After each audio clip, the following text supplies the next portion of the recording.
চলতি মাসের শেষ সপ্তাহে বাংলাদেশ থেকে মালয়েশিয়ায় কর্মী নিয়োগ কার্যক্রম শুরু করবে বলে জানিয়েছেন পররাষ্ট্র প্রতিমন্ত্রী শামা ওবায়েদ।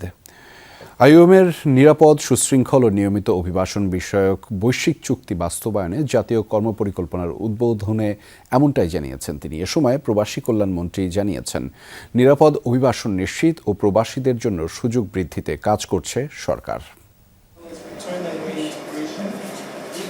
4 দিনের বাংলাদেশ সফরে আছেন আইওএমের উপমহাপরিচালক উগোচি ড্যানিয়েলস। সফরের দ্বিতীয় দিনে রাজধানীর হোটেল সোনারগাঁয়ে বৈঠক করেন প্রবাসী কল্যাণমন্ত্রী আরিফুল হক চৌধুরীর সাথে। এ সময় উপস্থিত ছিলেন প্রতিমন্ত্রী নুরুল হক নূর, প্রধানমন্ত্রীর উপদেষ্টা মাহদি আমিন ও বাংলাদেশে জাতিসংঘের স্থায়ী প্রতিনিধিও।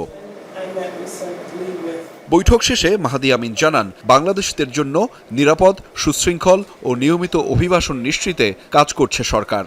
প্রবাসীদের কর্মসংস্থান সৃষ্টি, তাদের সুরক্ষা নিশ্চিত করা এবং কল্যাণ যেন আরও আমরা বৃদ্ধি করতে পারি, সেটি নিয়ে সরকারের চলমান যে কর্মযজ্ঞ রয়েছে তার অংশ হিসেবে আমরা সামনের দিনগুলোতে ইনশাল্লাহ যেগুলো বিদ্যমান শ্রম বাজার রয়েছে সেখানে আরও বেশি সংখ্যক শ্রমিককে কীভাবে পাঠাতে পারি, যেসব দেশে প্রয়োজন সেখানে লিঙ্গুইস্টিক ট্রেনিংয়ের ব্যবস্থা করতে পারি, যেমন তারা থার্ড একটা ল্যাঙ্গুয়েজের ট্রেনিং পান।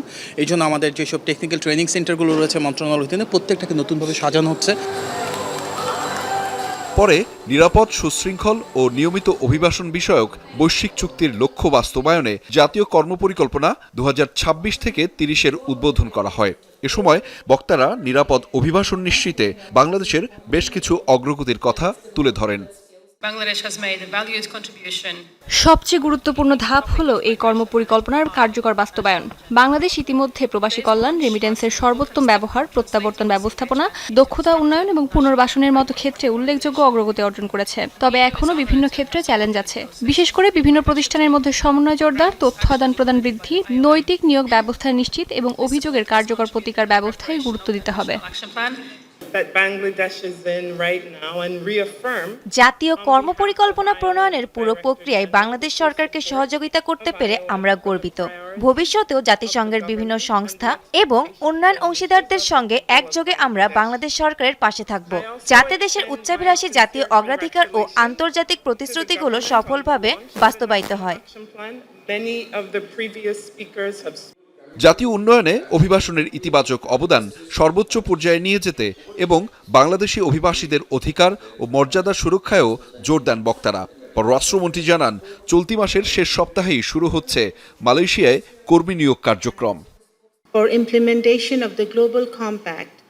আমি আনন্দের সঙ্গে জানাচ্ছি, সরকারের নবায়িত উদ্যোগ এবং মালয়েশিয়া সরকারের সঙ্গে সফল আলোচনার ফলে দীর্ঘ বিরতির পর চলতি মাসের শেষ সপ্তাহ থেকে মালয়েশিয়ায় বাংলাদেশি কর্মী নিয়োগ পুনরায় শুরু হওয়ার প্রত্যাশা রয়েছে।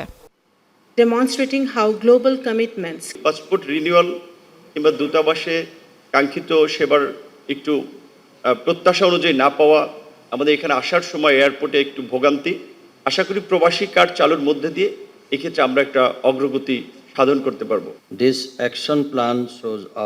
বাংলাদেশ নিরাপদ, সুশৃঙ্খল ও নিয়মিত অভিবাসনের প্রতি দৃঢ়ভাবে প্রতিশ্রুতিবদ্ধ। আমরা আমাদের অভিবাসন ব্যবস্থাকে আরও উন্নত করতে কাজ করছি। আন্তর্জাতিক অভিবাসন পর্যালোচনা ফোরামে বাংলাদেশের সক্রিয় অংশগ্রহণ সেই প্রতিশ্রুতিরই বহিঃপ্রকাশ। আগামী দিনে আমরা দক্ষ জনশক্তি, নিয়মিত অভিবাসনের আরও সুযোগ সৃষ্টি, কর্মীদের সুরক্ষা নিশ্চিতে গুরুত্ব দেব। আন্তর্জাতিক সংস্থাগুলো রোহিঙ্গা প্রত্যাবাসন ও নিরাপদ অভিবাসন নিশ্চিতে বাংলাদেশের সক্ষমতা বৃদ্ধিতে সহায়তা দিয়ে যাওয়ার আশ্বাস দেয়। আহমেদ রেজা, যমুনা নিউজ, ঢাকা।